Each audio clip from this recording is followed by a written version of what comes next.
This is our last formal lecture, and we have our debates coming up on the next 2 days. So the last topic is leishmaniasis. I think I have a lot of experts in this room on leishmaniasis, so hopefully you'll be able to add to the discussion and information that I give to those people who are not leishmaniasis experts. So leishmaniasis is a whole set of diseases caused by the Leishmania parasite, and they are very different forms of disease. So we have a cutaneous form. This is kind of a particularly bad case of cutaneous leishmaniasis with a very large ulcer on the hand. Or if you have HIV, it can be more disseminated. Mucocutaneous, this is a picture that it was like the nicest picture I could find of mucocutaneous leishmaniasis, because it's truly an awful disease where the parasite erodes all the mucous membranes and so on, so you get the mouth and the nose and the oral cavity affected. We have disseminated forms of cutaneous leishmaniasis, visceral leishmaniasis, and post-causadermal leishmaniasis. So this is a form that comes up after somebody's been treated for visceral leishmaniasis.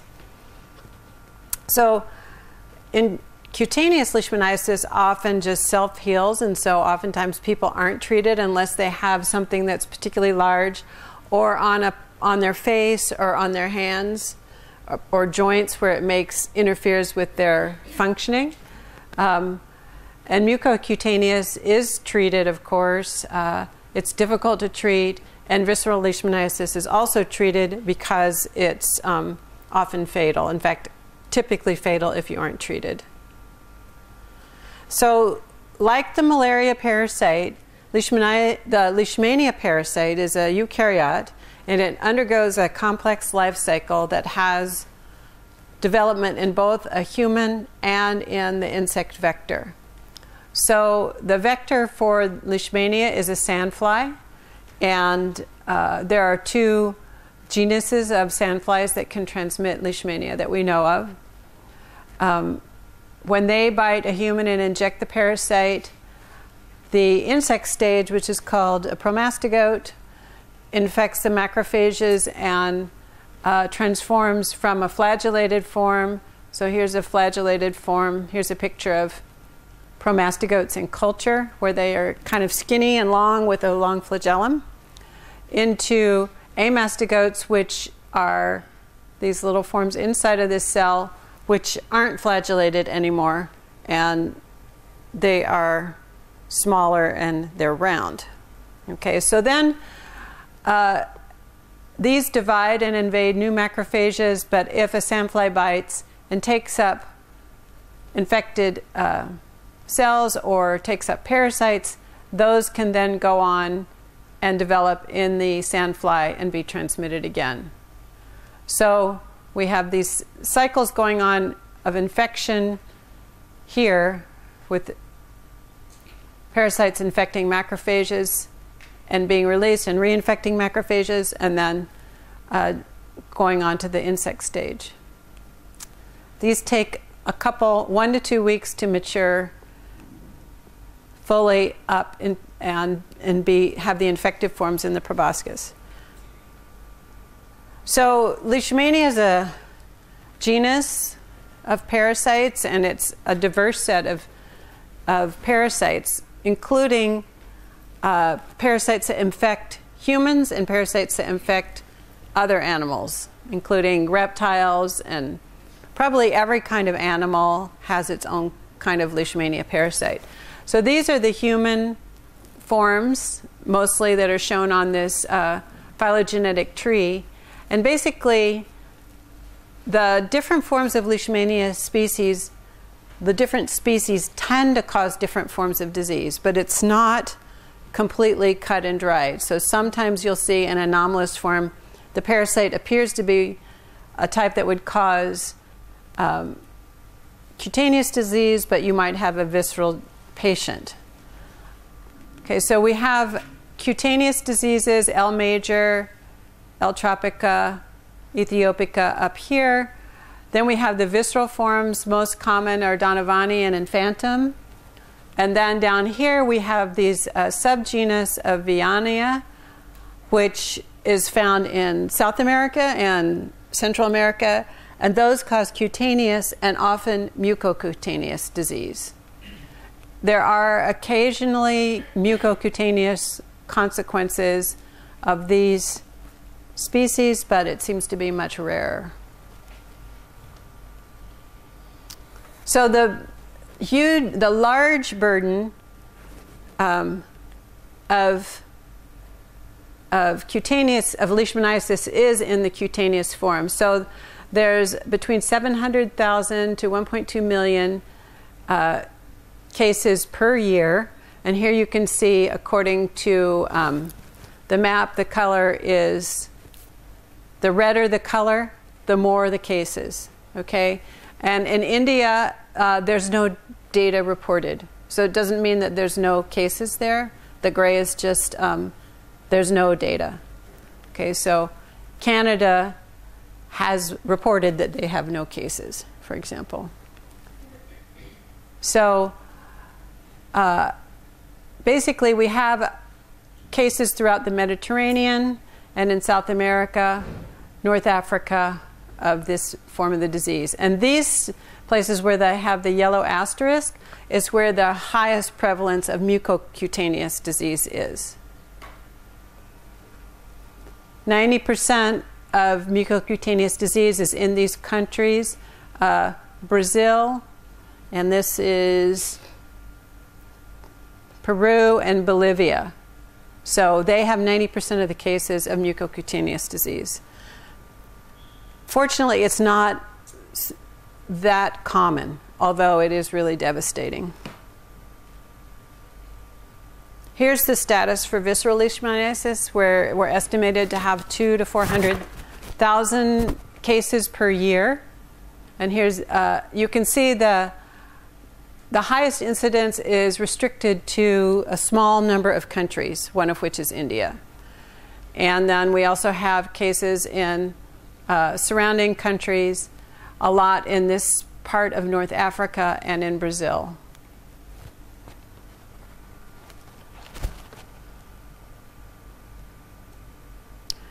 So Leishmania parasites are different according to the species, what the reservoir is, or different according even to the location as to what the reservoir is. So in India, people are thought to be the reservoir of leishmaniasis. So we know that we have people with active leishmaniasis can transmit the disease to the sandfly. Seems quite likely that people with PKDL, the post-treatment syndrome, also can transmit. They have a higher level of parasites in their blood than people who are asymptomatic. And so it's not, from that paper that you guys read about the status of transmission on the Indian subcontinent, it's not that clear whether these people can transmit or not, or whether they actually have to progress to active Leishmania infection in order to transmit. The burden of parasites in these guys is usually quite low, probably less than 500 parasites per mil, and sandflies ingest about 1 microliter of blood when they bite. So they take a very small meal, and so the parasitemia has to be reasonably high in order to have robust transmission to a sandfly. But in other regions of the world, Leishmania has reservoirs. Usually in the Mediterranean region, it's usually dogs. But there was a visceral leishmaniasis outbreak near Madrid, Spain, that was caused by L. infantum, and it was carried by a phlebotomine sandfly. And the reservoir was wild rabbits that were living in the parks there. And then in Italy, it's again the same species, same vector, has a canine reservoir.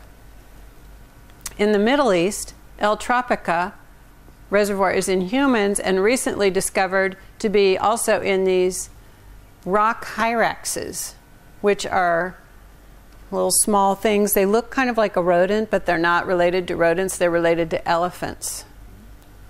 And they weigh about 9 pounds, and they live on the rocks in some of the areas near the towns. And they have the same genotypes. When scientists take the samples from people and rock hyraxes, they're seeing the same genotypes in both populations, suggesting that there is, circulation between the two via the sandfly.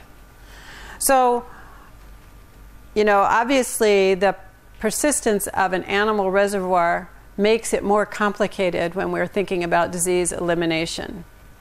At this point, we don't think that's an issue in India, but it's always possible there's some hidden reservoirs somewhere. So control for the vector is a little different from malaria. They're about 1/3 the size of a mosquito, so they fit through most screens that are put up to block mosquitoes. You have to have something like more than 1,200 holes per inch in order to block the sandfly getting through. So, normally I think most screens probably have less than 100 holes per inch, square inch, and they are silent flyers, so you don't hear them like you hear a mosquito, and you're kind of alert that you might be getting bit. And the bite doesn't bother you, so evidently you don't feel them biting, and you don't get a reaction, a skin reaction to sandflies. They bite at dusk and dawn, and there's about 900 species of sandflies, but only about 30 carry the parasites. Maybe 100. So, there always could be more. And the two genuses are Phlebotomus and Lutsamia.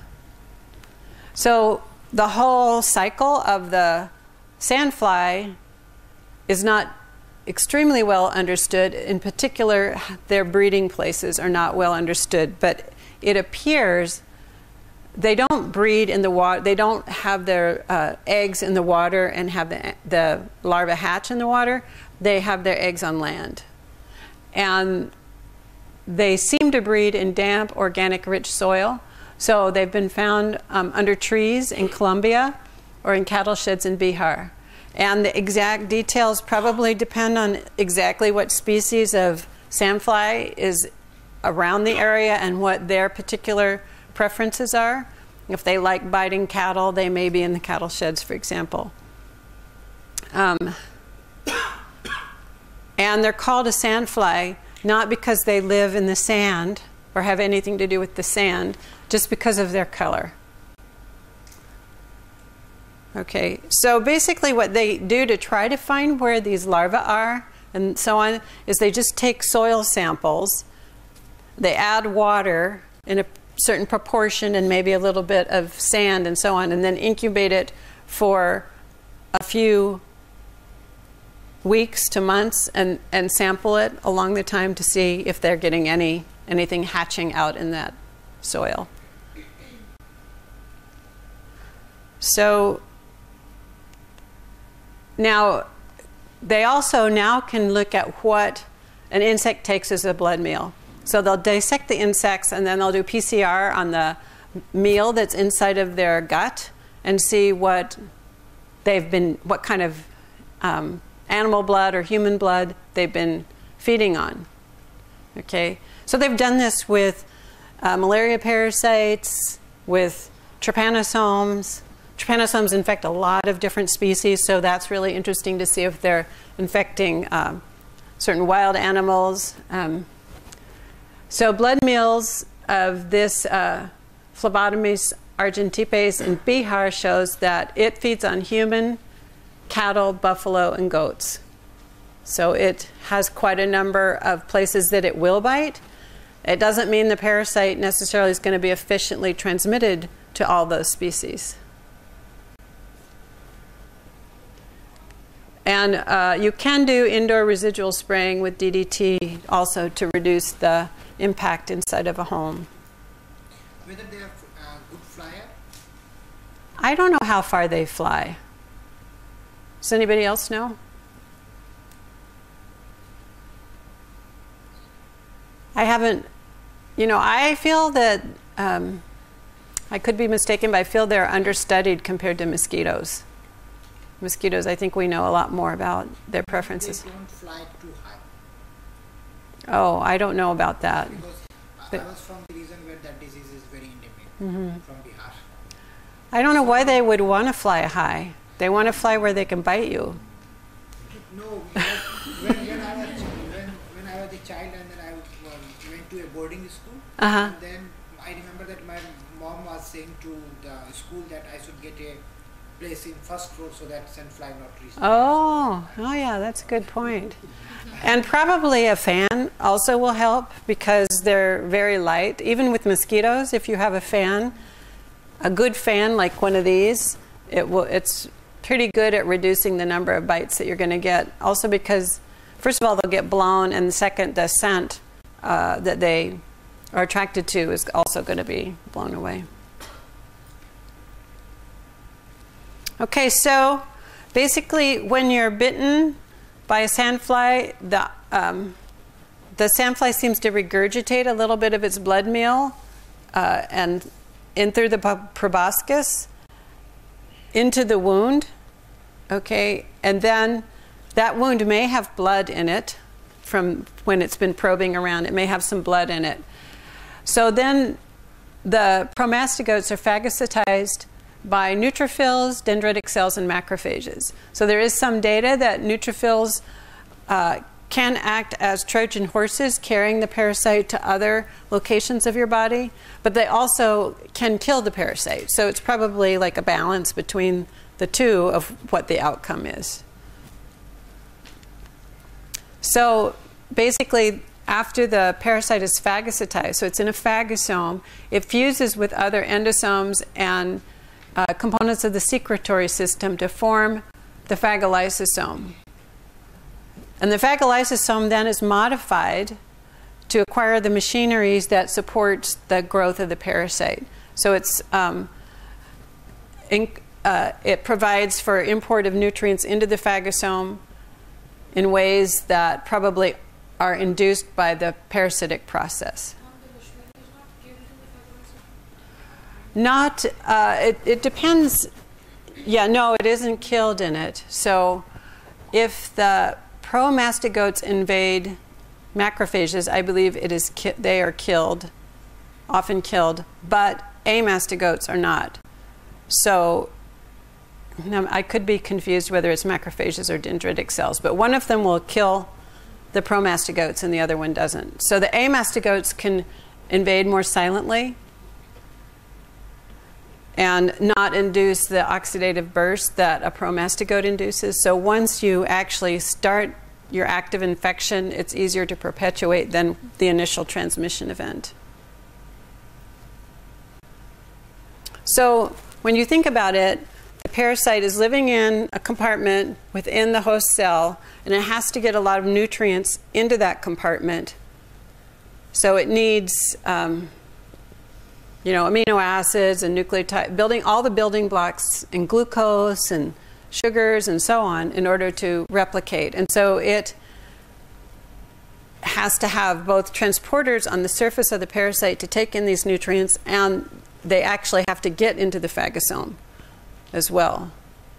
So some things may be in the phagosome by virtue of being taken into it originally, but that probably wouldn't last that long. So there's probably additional mechanisms to allow nutrients to come into the phagosome. It's fairly hard to study because I'd say exactly how the metabolism is occurring inside the phagosome is still a bit of a black box. There's a group in Australia, Malcolm McConville's group, who's studied some of this using sort of biological sensors to detect different likely compounds that are being utilized by the parasite in the phagolysosome. So the promastigotes divide relatively fast, and the amastigotes divide more slowly, about 5 times more slowly. So again, they're not highly active, which might pose some challenges in killing them with drugs if they're not as highly replicative as the promastigotes. Okay, so if a person is infected with a parasite like L. donovani, which causes visceral leishmaniasis, you can have asymptomatic disease that's held in check by your immune system. It's actually asymptomatic infection, not a disease. The infection with HIV accelerates progression from asymptomatic to active to death. And the clinical course of leishmaniasis, VL, is that you have a slow, insidious progression of fever, weight loss, fatigue, and splenomegaly over several months. The splenomegaly is probably because infected macrophages are sequestering in the spleen, also liver and bone marrow. Oftentimes you'll have hepatomegaly. Sometimes in East Africa, they have lymphadenopathy. The infection of the bone marrow causes bone marrow suppression, and so then you get immunosuppression and you're more susceptible to secondary infections and also to anemia. So in some ways that's a little bit like what happens when you have leukemia, where you're going to have, if you have leukemia and or you have a metastasis to the bone marrow of a cancer, you'll get these same immunosuppression, secondary infections, and anemia. So we don't want to mess with the bone marrow. So late in infection, you're going to have thrombocytopenia, so problems with clotting, hepatic dysfunction, cachexia. You may have ascites and edema. So this is when you're really in the terminal phase, and then you die at that point. Okay, so from the paper that you read, you saw that India, Nepal, and Bangladesh are working jointly to try to reduce VL on the Indian subcontinent, and they've chosen as elimination. It's defined as the prevalence of less than one case per 10,000 people at the district level for 3 years. So rather than saying 1 per 10,000 in all of India is not so relevant because it's not affecting all of India. We're just looking at the places where VL is occurring at this point. So now I don't know what the population is in the area of India that's affected by VL, but it's a lot more than 10,000. Yeah, I mean it's like millions, right? So even if we reach this target, we are still going to have cases of VL in India, right? It's still going to be occurring and probably still going to be transmitting. So I read in a paper where they were asking, well, is this really the cutoff that we want to? I mean, it's a good goal for now, but maybe we need to have a more ambitious goal for the future. So Nepal has now achieved its 3-year goal, and Bangladesh evidently is only got a few districts, and India, which had more cases and a higher incidence, has it's made significant progress, but it still has a lot of progress that needs to be made. And then, okay, so here's some just data from 2010, so it's a little old. 28,000 new infections per year that are officially reported, and we aren't really sure how much underreporting there is. In the paper that you read, they felt like the underreporting was decreasing. So we're getting better numbers now because of the program to eliminate VL. So they're watching it more carefully. So now the issue is also, once we treated people with VL, they can come back with either VL relapse or with PKDL. And in India, that occurs about 5 to 10% of the time. But interestingly, in East Africa, it occurs 50% of the time. So that's a huge difference in how the parasites are behaving inside the human body. In India, asymptomatic infections, according to the models, are about between somewhere 4 and 17 times the prevalence of visceral leishmaniasis, of VL. So the question is, are these important? Are they just going away? Are they transmitting? Are they progressing to VL? When we're thinking about the whole population, as we reduce the incidence of active VL, what's going to happen to this asymptomatic pool?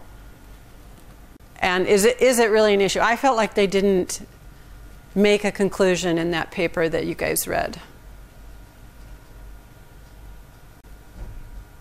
So there have been a lot of clinical trials on drugs with leishmaniasis, and one thing that seems very clear is that they are not very generalizable, either across species, across forms, or across regions.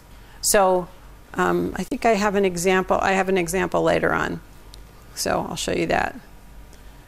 Okay, so now we can have a discussion. What's the impact of HIV transmission of visceral leishmaniasis? What do the data indicate concerning relapse? Why does this happen? Do you see parallels to TB with leishmaniasis infection? And how should this be addressed from a public health perspective? So why don't you go ahead and talk about that?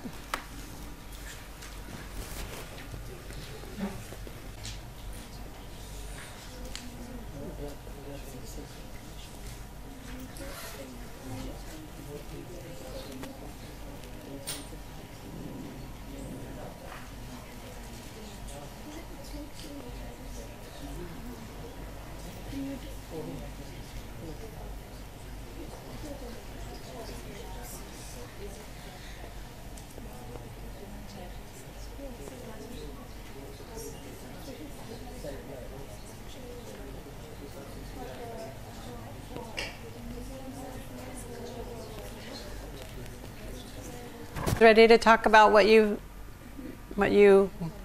found out from your neighbors? Okay, let's hear from group 1. What did you guys come up with? Any thoughts of on any of these questions?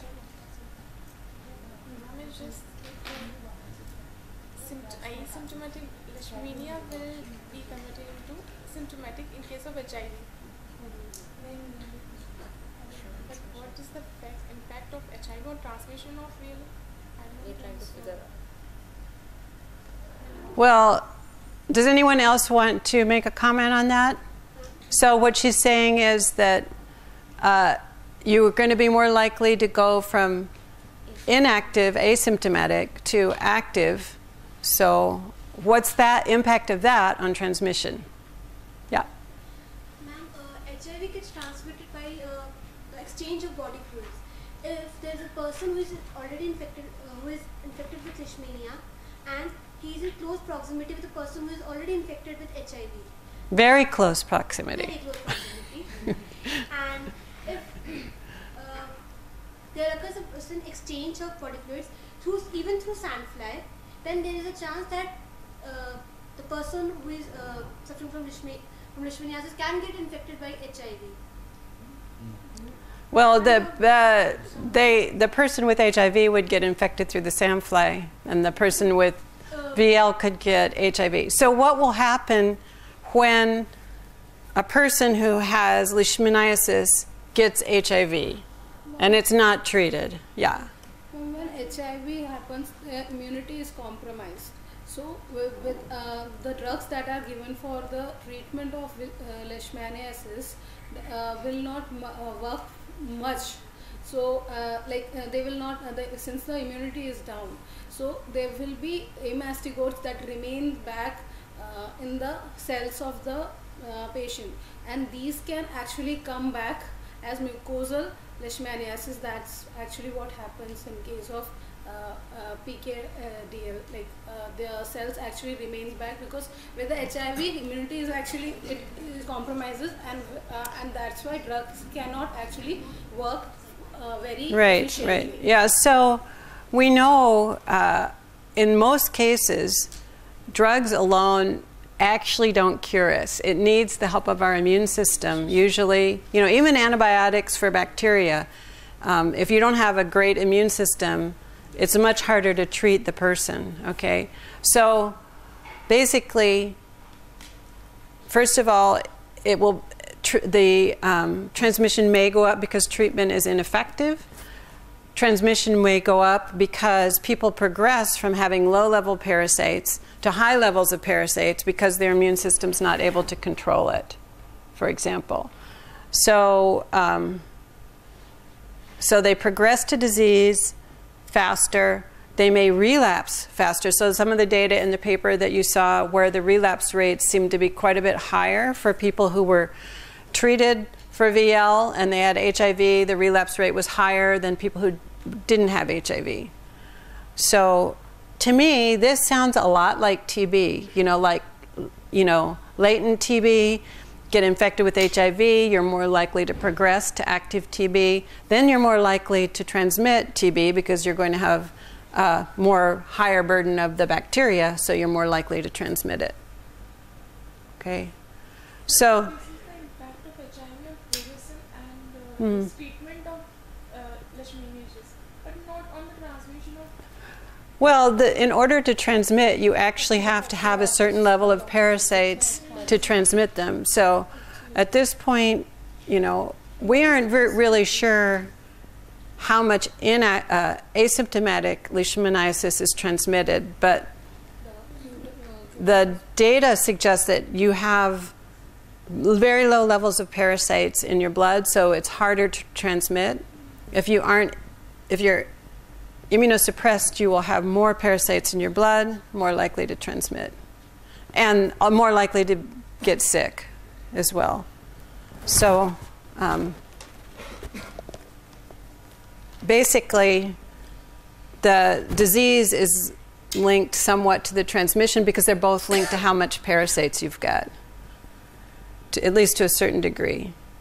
So one thing that you mentioned was that the drugs aren't going to work as well in an HIV positive person, and it actually, they need to have a different protocol of drugs than people who are HIV negative for that case.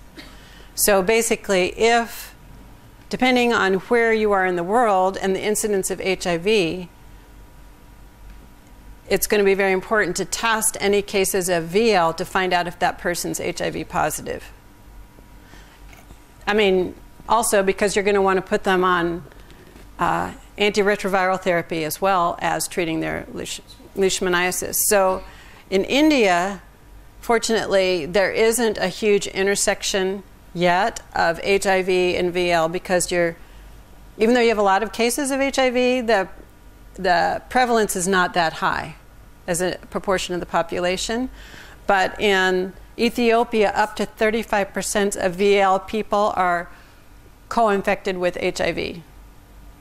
So, then it's going to be a huge problem. You're very suspicious. So in Brazil, they did a study of all VL cases that came into this clinic, and then they also tested all those people for HIV. None of them knew they were HIV positive, so 58% with VL had undiagnosed AIDS. So they had already progressed to AIDS, and so this was their first opportunistic, quote, infection because they lost immune control of the parasite. So depending on where you are in the world, the intersection of HIV and VL could be very important. So I mentioned earlier that oftentimes cutaneous leishmaniasis is not treated because it self-heals, but it will be treated in certain occasions, like very large lesions or on your joints. But for VL, you have to have systemic treatment. So cutaneous will sometimes they'll use a topical treatment because it's all exposed on the surface. So there's the most preferred at this point in India is amphotericin B, which interacts with ergosterol, which is sort of the parasite's form of cholesterol, only they have a slightly different form, which is more common in plants. So amphotericin B preferentially intercalates with ergosterol and not cholesterol, although it is fairly toxic. So then they were able to create versions that are in liposomes that are much less toxic. So that's what's generally used at this point. Unfortunately, it requires a cold chain. So you have to keep the drug refrigerated, which means that it's going to be more difficult in some areas of the world to be able to deliver that therapy. So we know the target of amphotericin B. We have pentavalent antimonials, which are very commonly used in much of the world. It's pretty common in India that you have resistance to it, and so a lot of people won't be cured by that, and so it's not preferred. But in Bangladesh, it still is useful. Okay, so we don't know exactly the target of antimonials, in my opinion. It's probably affecting more than one molecule. Okay, it's probably having many actions. Miltefosine is a pretty new drug. It seems to be interfering with phospholipid and sterol metabolism. And it's highly variable across species. If you look at tests around the world, like it doesn't work for every situation, every country, and every Leishmania parasite. So it's another example of you actually have to know what's in your country, in your region, is going to be susceptible. Pentamidine targets probably mitochondrial DNA and maybe other things. Perimomycin attacks the ribosome, probably the mitochondrial ribosome, giving about 75% cure in India. And then, as I mentioned, the protocol is different for HIV positive. So this slide, which is not really that easy to read, but these are just some clinical trials. And using here, there's pentamidine and meglumine antimoniate. And here's oral metolfosine, this set. For oral metolfosine, you're seeing clinical efficacy high of 94%, low of 93%. I mean, not 93, 33%. Then we have in L. mexicana in Guatemala is 60%. L. panamensis in Guatemala, it's 90%. L. brasiliensis in Bolivia, it's 75%. So you're seeing really different efficacies of the same compound, although they may have somewhat different clinical protocols. So this just emphasizes like the huge diversity of the parasites and their interaction with the human host. So drug resistance has been a big problem with most parasitic diseases. So I wanted to show you one study about how a group mapped the loci involved in resistance to different drugs. And they did this study in promastigotes. Okay, so Leishmania, we can do genetics in Leishmania. We can transfect them. We can do, they're diploid, okay? So it's not like Plasmodium where you only have one gene to worry about. You have to deal with two genes. They do not have RNAi mechanism in most species of Leishmania, although the Vianina complexes do have RNAi. So RNAi can be a great tool to knock down expression of a gene, but it isn't feasible in most of the Leishmania species. And genetics, we can do it, but it's cumbersome. You can overexpress things. That's the most high throughput method we have to do genetics in Leishmania. So what these guys did, and here's the reference, is they took a cosmid library. So these have big inserts, maybe 20 to 40 kb on the cosmid, transfect them into promastigotes, and then they put them under drug pressure. And then they re-isolated the cosmids, did high throughput sequencing, and compared what cosmids are represented after we've grown the parasites in drug are overrepresented compared to after we just put them in the parasite and we didn't put any drug on. And I'm talking here about the drug we use with Leishmania, clinically not the drug to select for cosmids. Okay, so then what they do is they compare those two populations and look for cosmids that are enriched when you have the drug versus when you don't have the drug. Okay, and then you do a lot of bioinformatics to try to figure out where these things are mapping in the genome and how much they're overrepresented. And then at some point you can look at what's on the cosmid. So you may have 7 genes on the cosmid. You can then transfect each one individually to see which one, when you overexpress it, conveys resistance.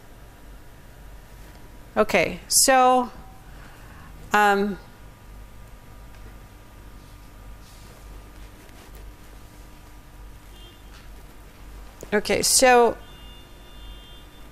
here's something for you to discuss. What types of genes, resistance genes, would you find in this kind of experiment? And what types of resistance mechanisms would you not find in these experiments?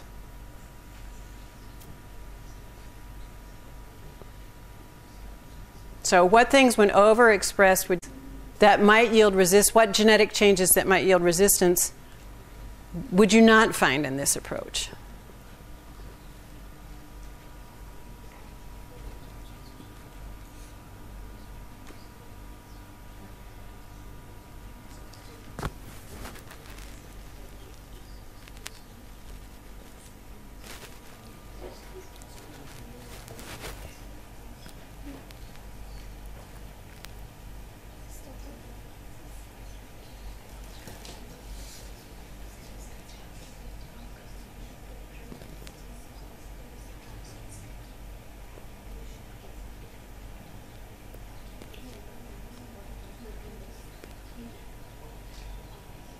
You guys don't have to whisper.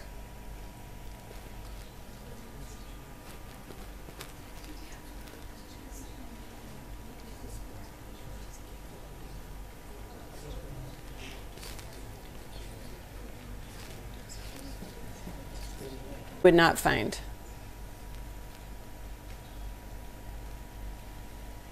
Those genes which are overcoming the effect of antibiotic, they will be more like they will be overexpressed in resting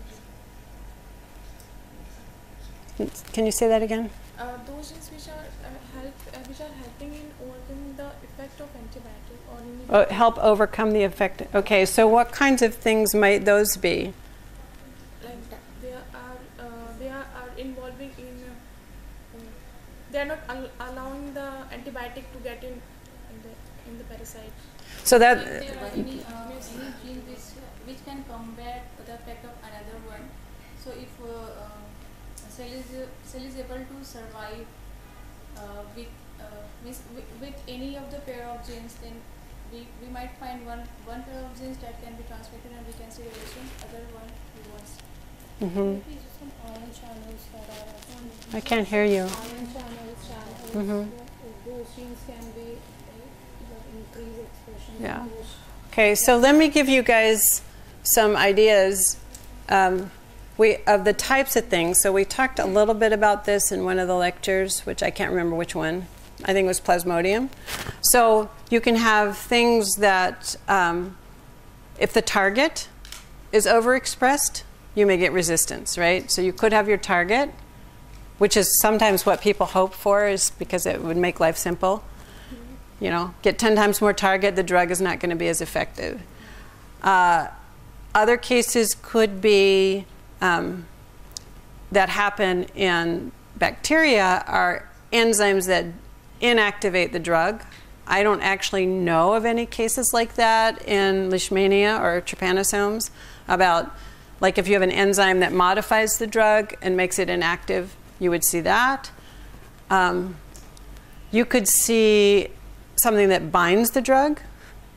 You could see something that helps the cell survive under conditions of stress, right? So like stress proteins like HSPs or things like things that protect them from oxidative stress and so on, like SODs and so on.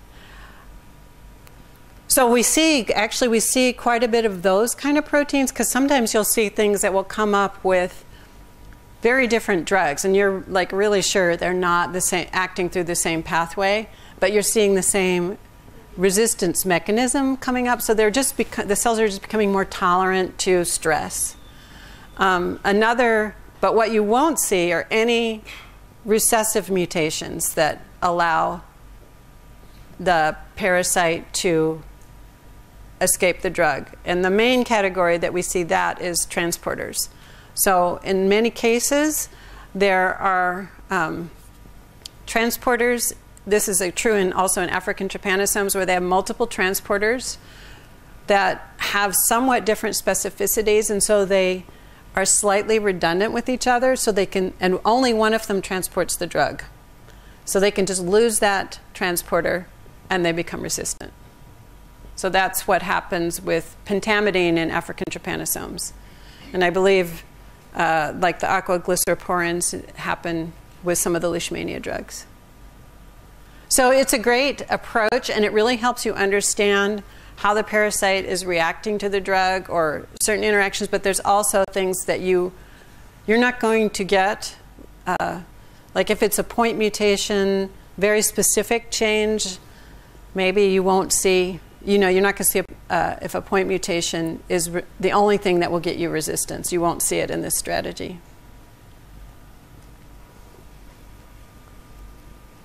So here's the example of metolphysine. They found 8 cosmids that conferred increased resistance to metolphysine.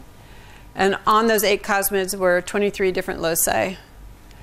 And 5 of these were found with other drugs. So we already talked about what type of proteins these might be, like general stress response type of proteins.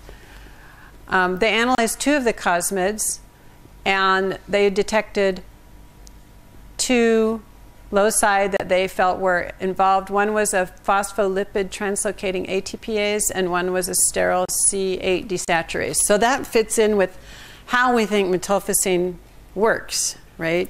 By interfering with these sterile and phospholipid pathways.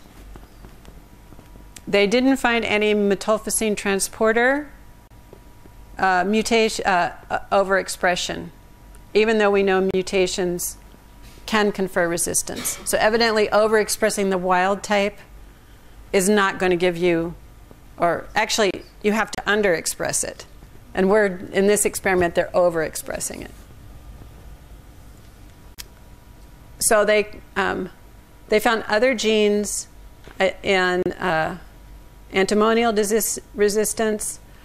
Other selections yielded some expected genes. And then we also get a number of what we call the hypothetical genes, which are genes that we see they encode a protein, but we don't know what that protein does. We have no information from another species about what it does.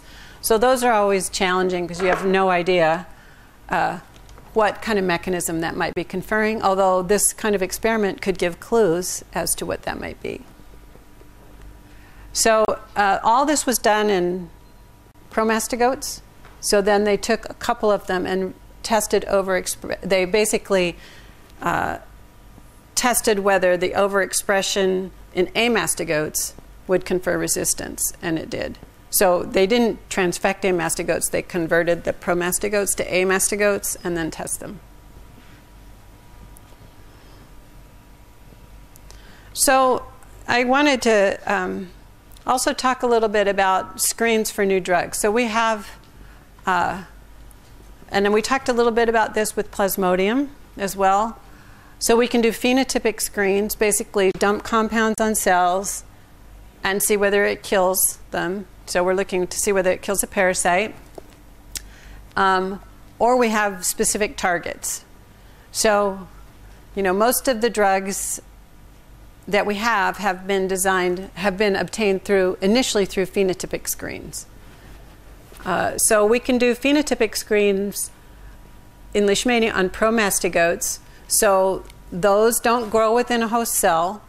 They grow pretty fast. So these assays are fast and they're cheap, and they're simpler. So because we can just look at signs of growth. Okay. We can also do assays on axenic amastigotes. So axenic means that it's not growing inside of a host cell. There are culture conditions that allows it to grow in vitro, but not in a host cell. Okay, so it's not completely physiological. And it's a little bit harder, but it has a fast doubling time, and you don't have any complications from having a host cell around. But it's not what's going to happen in the person. So the hardest kind of screen is on macrophage amastigotes. So macrophage is infected with amastigotes, then you add the drugs. So the problem here is that the doubling time is about 12 days. So, you know, maybe it's a week. I mean, it's just long. And so that means your assays, unless you carry them, it's not easy to carry those little tiny microtiter 384 or 1264 well plates for a long time because they'll start to dry out. You don't want to be manipulating them.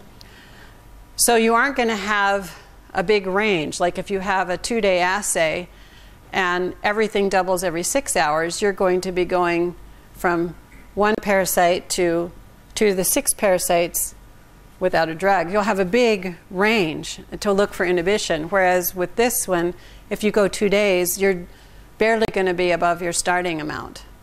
So it's a harder thing to do in a high throughput manner.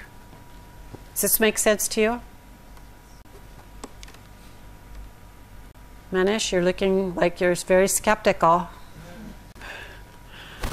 Okay, so basically, also with macrophage amastigotes, you can't just look at growth by measuring, you know, incorporation of some amino acid or overall reductive power and so on. You have to have something specific because you've got that macrophage there that's interfering. It's also metabolizing and doing stuff.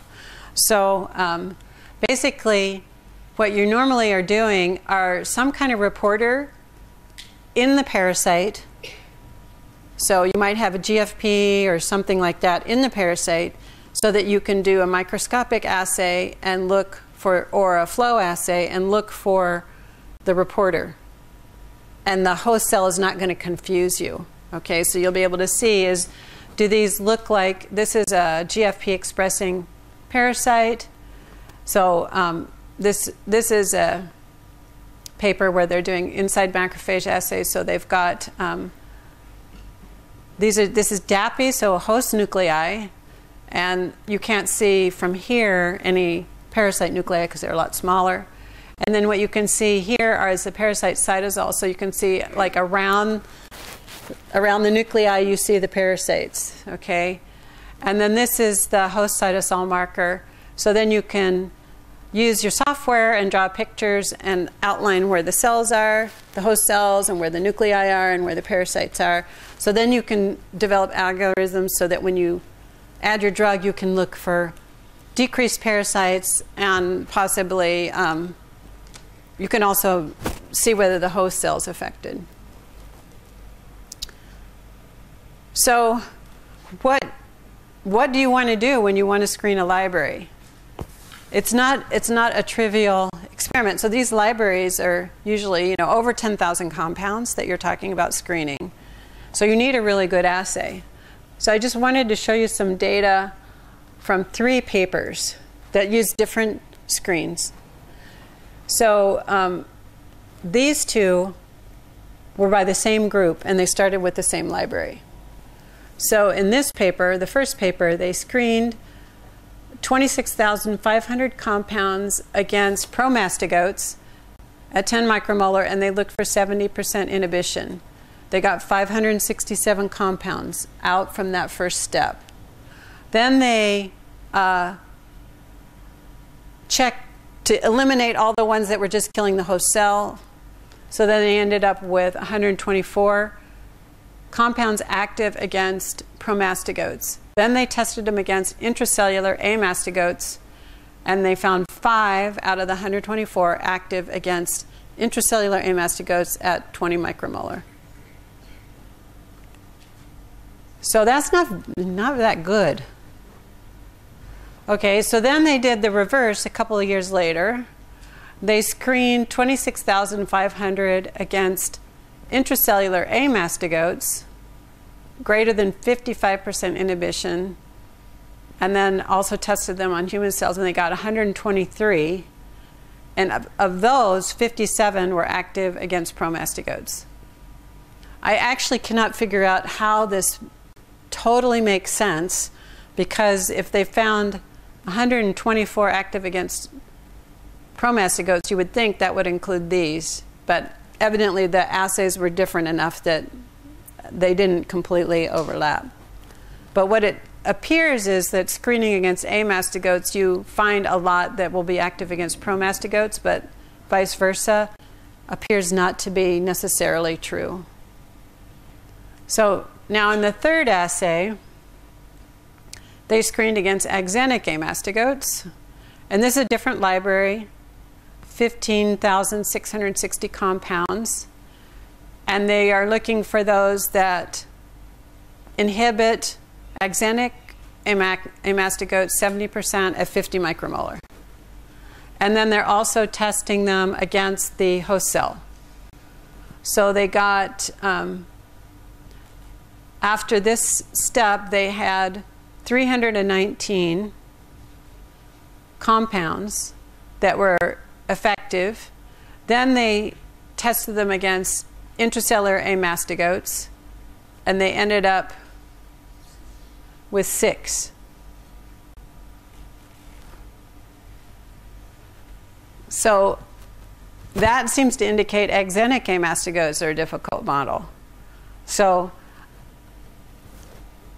it's just something for you to be aware of. I know a lot of people, they like to use promastigotes because they're easy. You may miss things with promastigotes that you would get if you screen with amastigotes.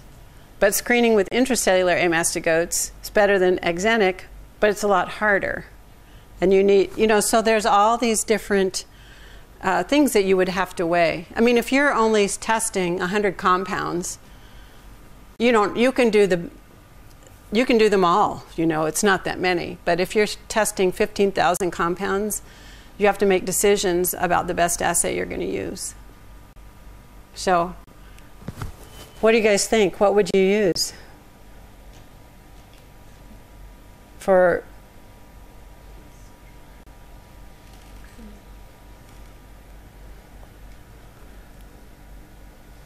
It's very hard to find data where they actually compare things apples to apples. You find these are not exactly the same, although it was interesting that this was the same group doing in the same library.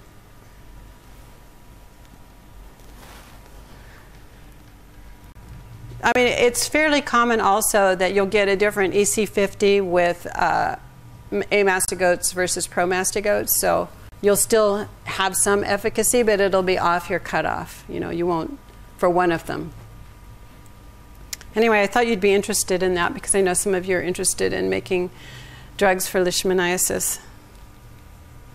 So I want to finish up with very interesting story about mucocutaneous leishmaniasis. So mucocutaneous leishmaniasis is like a metastasis of a parasite. So is PKDL, okay? So it's like, going from the viscera out to the skin and different places. So MCL develops in 5 to 10% of patients with cutaneous leishmaniasis in some regions. And mostly it's Leishmania species from the Viania subgenus. Mucocutaneous leishmaniasis is refractory to antimony. It's very difficult to treat. I mean, it's the same parasite that may be susceptible to antimony as cutaneous, but it's hard to treat. It's a hyperinflammatory state, so it has high levels of certain cytokines, like TNF-alpha, chemokines, and it has a high level of cytotoxic T cell activity associated with the lesions. And the more you have cytokines, you can recruit more macrophages, which then provide a nice niche for the parasites to invade and amplify the infection. We also know that host genetics can play a role because people have different levels of these cytokines naturally due to generally regulation at the level of transcription, human genetic polymorphisms. And parasite genetics can play a role. So here is an experiment that shows that different clones are more or less metastatic in animals. So I will walk you through this. It takes a little while. Okay, so these are C57 black 6, and what we're doing is we're looking at here the levels of cytokines upon infection with a clone that is negative for metastasis, which is this white, positive for metastasis, and here's another positive for metastasis, and then this last one is a different species. Okay, so these are GIANensis, Leishmania GIANensis, which is a Viana subcomplex, and major is not one of those, that subspecies, different species. So what you can see is that the negative for metastasis has much lower levels of all these different cytokines than the positive for metastasis infections. So what this group did was they tried to trace what was responsible for the phenotype. So they found out that the phenotype requires that the parasites are actually infecting the host cell. A dead parasite doesn't cause this. And it requires the phagolysosomal fusion, which actually, so I misspoke. The parasite has to be taken up. They use cytocalasin D to block uptake. So it's not just something floating around, I guess. And then it requires phagolysosomal fusion, which you can use chloroquine, which will block phagolysosomal fusion. And then they used mouse genetics because we have mice with all different kinds of mutations, and they showed that the TLR3 pathway, the toll-like receptor 3 pathway, which is one of these innate immune system sensors, was involved, and that pathway detects double-stranded RNA. So what species and what agents have double-stranded RNAs normally? Viruses. Yeah. So it turns out that some strains of L. Viana guianensis and brasiliensis have a double-stranded virus in them called LRV1, Leishmania RNA virus 1. This was discovered probably 30 years ago or something, and it was very difficult to work with because they couldn't isolate the virus and transmit it to another Leishmania parasite, so they had trouble figuring out what the heck it was doing.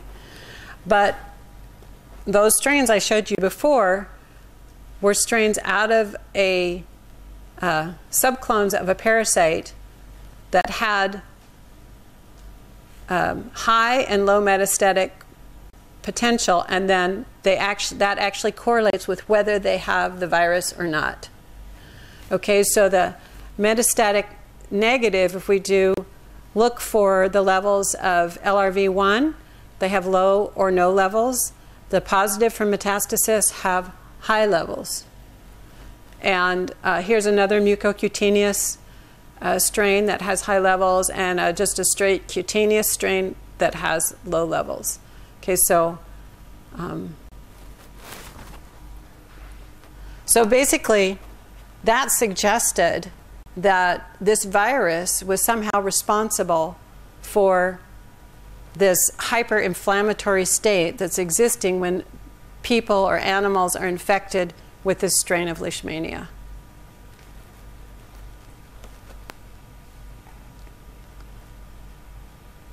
So here's a map of the Leishmania virus. The top one is LRV1 and this is LRV2. They're very similar to each other. They have a capsid and an RDRP, basically, and then some regulatory elements. So they're very simple. This type 1 is only found in this Leishmania aviana subgenus, especially guianensis and brasiliensis. And it's been observed in lesion and healing lesions in patients, high prevalence in some regions of Brazil and French Guiana. And I just wanted to mention that there are other parasites that have RNA viruses. So Trichomonas and Giardia both have RNA viruses, but to my knowledge, they haven't been linked to anything involving pathogenesis. So we haven't been able to transfer LRV1 from one, like you might say, let's take a guianensis strain that doesn't metastasize and transfect the virus in and see if it will metastasize now. So what they were actually able to do is use RNAi, because this subgenus of Leishmania does have RNA machinery. Okay, so what they did was they took an L. brasiliensis strain that has LRV1 and hypothesized that RNAi could control the levels of the viral RNA per cell. So what they did was they transfected into the parasite a stem loop structure targeting LRV1. Okay, so then what they could see when they test those strains, so either they put control plasmid, which has the insertion just targets GFP, so it's not relevant, and so you don't change the levels of LRV1 from the positive control starting material. If you induce RNAi to GFP, it doesn't change the level of LRV1. But if you put in a piece, target the RDRP gene or the capsid gene, you'll see much reduced levels of LRV1. And they're reduced down to a strain where people don't think that has any LRV1. Okay, so that's where this paper stopped. So they haven't gone into animals yet to see what happens, because you would predict if LRV1 is, again, responsible. We've got isogenic strain except for LRV1. So we've got strains that have LRV1, clones that have LRV1 and clones that don't, and they're isogenic. So if they are different, that would, again, implicate LRV1 in pathogenesis. Okay, so another approach. Okay, what is this? Okay, yeah, actually, so in cell culture, they measured cytokines, and they did show a difference, basically, in the from the wild type starting strain or GFP, RNAi, certain level of IL-6 or TNF, and then if they did the RNAi targeting the virus, they had lower levels. But this was all in cell culture, not in animals. Okay, now if LRV1 is responsible for some of the pathogenesis, they came up with the idea that perhaps LRV1 capsid could be used as a vaccine. And so they had previously shown that animals infected with LRV1 positive guianensis do make response to the capsid. And so they expressed and purified LRV1 capsid protein and used a adjuvant to immunize mice, and then basically tested them using an assay where they infect them in the footpad with Leishmania and see how swollen the footpad gets. So here, if they are infecting with animals that were immunized versus control. So you can see that the immunized animals had much less of an infection with the parasites, or much less of a response. And then here they are doing the same experiment, immunized or not immunized, but they're using a parasite that doesn't have any LRV1. So you wouldn't expect the immunization to have any effect. And that's what they see. I find this really fascinating, that the virus seems to be one of the big drivers of pathogenicity. So I just want to have you take a couple minutes to think, does this anti-capsid vaccine have any public health potential? Where might we use it if we were going to use it? So let's just take a couple of minutes to think about that.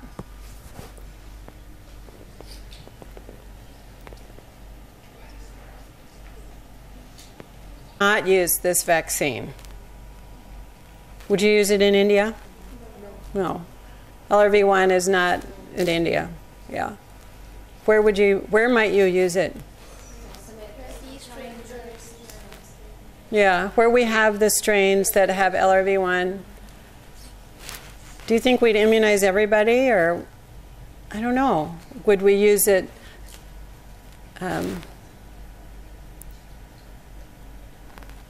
One of the any other ideas before I blurt out my ideas?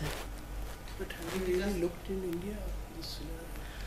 I think they probably have looked, because they found LRV2 in a few cases in the Middle East. So, Middle East. So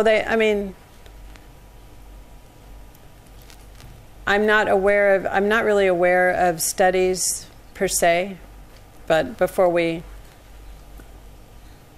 actually did anything with capsid here, you definitely want to know whether it...